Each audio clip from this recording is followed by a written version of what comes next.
이 영상을 보는 분들 중에서 혹시 부모님이 부자인 분들 있으신가요? 부자들이 대대손손 부자인 이유가 뭘까요? 많은 돈을 물려줄 수 있어서? 하지만 많은 돈을 가졌다고 계속 부자가 되는 건 아니죠. 만약 그렇다면 로또로 부자가 된 사람은 계속 부자여야겠죠. 하지만 로또 당첨된 사람 중에서요, 돈을 모두 잃어버리는 사례가 얼마나 많습니까? 뉴스로 많이 접하잖아요. 부자가 계속 부자인 이유는 물론 돈을 물려주는 것도 있긴 하겠죠. 근데 그보다 중요한 건 부자들의 마인드라고 봅니다. 그 집안이 아버지, 아들, 손자까지 계속 부자인 건요, 부자의 마인드가 자식에게 계속 전수되기 때문입니다. 근데 여러분은 부자 부모를 두셨습니까? 아마 아닌 분들이 많으시겠죠. 그러면 이렇게 해보는 건 어떨까요? 이미 부자인 사람을 양아버지로 둔다면 어떠겠습니까?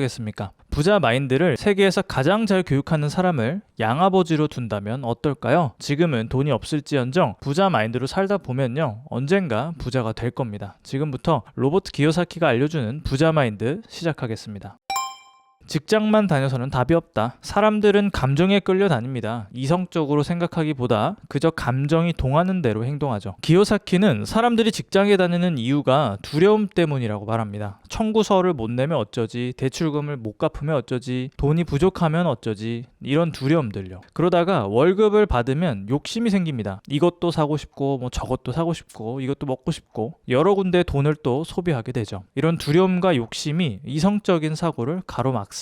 가만히 앉아서 생각을 해봐야 되거든요. 내가 이대로 직장 생활을 하면 내 인생 자금 계획이 착착 진행되나? 내가 하고 싶은 일들을 다 하면서 살 수 있나? 대부분은 그렇지 않을 거란 말이에요. 근데도 사람들은 앉아서 이런 생각을 잘 안 합니다. 두려움과 욕심 때문이죠. 계속 월급을 받으려고 합니다. 사람들은 돈에 대해서는 안전을 추구하려는 경향이 강해요. 기요사키는 그러지 않아야 된다고 강조합니다. 위험을 감수해야 된다고 말하죠. 그럼 직장을 때려치기라도 하라는 거냐? 그럼 지금 당장은 뭘 먹고 사냐? 지금 당장 때려치라는 건 아닙니다. 직장만 다녀서는 답이 없다는 얘기를 하고 있는 거죠. 그럼 뭘 어떻게 하라는 거냐? 바로 돈의 작동 원리를 익혀야 됩니다. 돈이 나를 위해서 일하게 해야 돼요. 내가 직장에 다니지 않아도 돈이 나를 위해 일하는 그런 시스템을 만들어야 합니다. 그러려면 금융지식이 필요하다고 기요사키는 말합니다.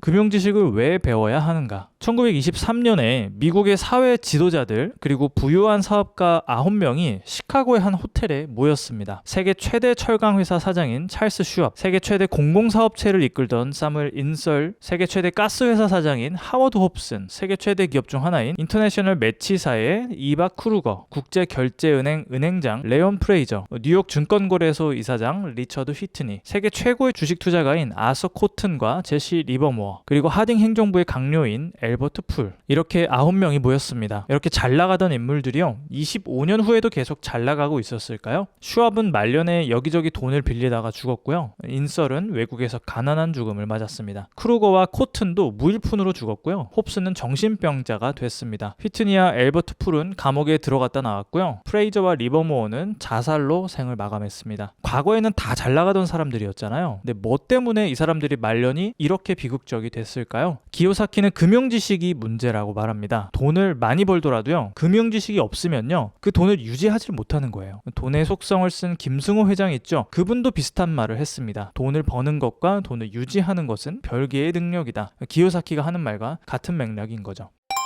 직업적으로 성공한 사람들이 있잖아요. 이런 분들도 돈 문제가 생기는 경우가 많습니다. 전문 지식을 쌓아서 자기 분야에선 인정을 받는데 금융 지식이 없는 거죠. 버는 돈은 많은데 새는 돈도 그만큼 많습니다. 운동선수 중에 그런 분들이 꽤 있습니다. 돈의 속성 영상에서도 언급을 했었는데요. 마이크 타이슨 선수가 대표적이죠. 타이슨이 현역 시절에 수천억을 벌었었는데 은퇴 후에 파산 신청을 했었죠. 그리고 NBA 선수들 있죠. 은퇴한 후에요, 10명 중 5명이 파산 신청을 한다고 합니다. 그러니까 부자가 되려면 벌기도 잘 해야 되지만 돈을 유지하는 일이 정말 중요하다는 걸 알 수 있습니다.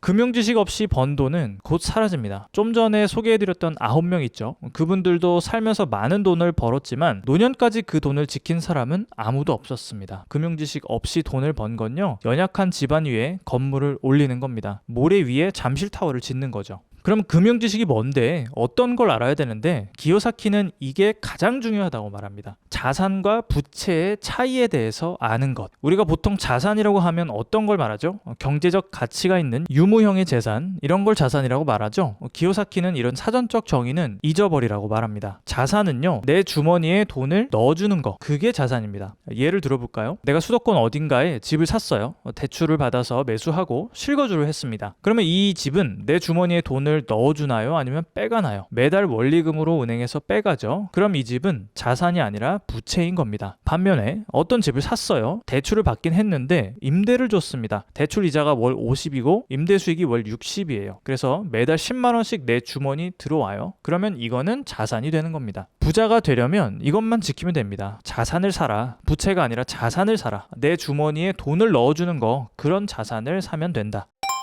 부자들은 자산을 삽니다. 가난한 사람들은 돈을 다 써버립니다. 중산층은 부채를 사놓고 자산이라고 착각을 하죠. 부자들의 현금 흐름을 한번 볼까요? 자산에서 수입이 생깁니다. 부동산, 주식, 채권, 어음, 지적 자산 등등 이런 것들에서 수입이 들어옵니다. 가난한 사람들의 현금 흐름을 볼까요? 급여가 들어오면 세금, 주거비, 식비 등등으로 모두 지출해버리죠. 수입이 들어오면 지출로 다 나가버립니다. 중산층의 현금 흐름을 볼까요? 급여가 들어오면 주택 융자, 자동차 융자 이런 것들을 갚느라 돈을 지출하게 됩니다. 수입으로 부채를 사는 것이고 부채가 주머니에서 돈을 빼가죠. 물론 한국에서 기요사키의 말을 100% 그대로 따르기엔 무리가 있습니다. 환경이 다르잖아요. 우리나라는 특이하게 전세 제도가 있죠. 잘 투자하면 2년마다 전세금을 올려받을 수도 있습니다. 이걸 현금 흐름이라고 볼 수도 있지 않냐. 그리고 한국에서 부동산으로 부자가 된 사람이 많지 않냐. 내 주변만 해도 많다. 기요사키의 이 말은 한국의 상황에 맞지 않다. 이런 생각도 있을 수 있겠죠. 하지만 기요사키가 주는 교훈은 이겁니다. 현금 흐름에 집중을 해라. 현금을 만들어내는 자산을 사라. 전세금을 돌려받는다 해도 매월 현금 흐름이 생기는 건 아니니까요. 여러분 살면서 여러분의 현금 흐름표를 만들어 본 적 있으신가요? 만약 없으시다면 지금 현금 흐름표를 한번 만들어 보세요. 세로로 두 칸을 그리고 수입 지출이라고 써보세요. 그 아래에는 가로로 두 칸을 만들고요. 자산 부채라고 한번 써보세요. 그 다음에 내 수입이 어떻게 흘러가는지 표시해 보는 거죠. 수입이 전부 지출로 나가는지, 아니면 수입이 부채를 거쳐서 지출로 나가는지, 아니면 수입이 자산을 향했다가 자산이 다시 수입으로 들어오는지 표시해 보면 나의 현금 흐름이 가난한 자의 것인지 중산층인지 부자의 것인지를 판단할 수 있겠죠. 지금 당장 부자의 현금 흐름이 아니어도 괜찮습니다. 이 영상을 보셨잖아요. 어떤 게 부자의 현금 흐름인지 아셨지 않습니까? 그럼 오늘부터라도 자산을 사기 위해 노력해 나가면 되는 겁니다. 여기까지 볼수록 부자 되는 채널이었습니다. 더욱더 유익한 영상으로 돌아올 테니 구독, 좋아요 부탁드립니다. 감사합니다.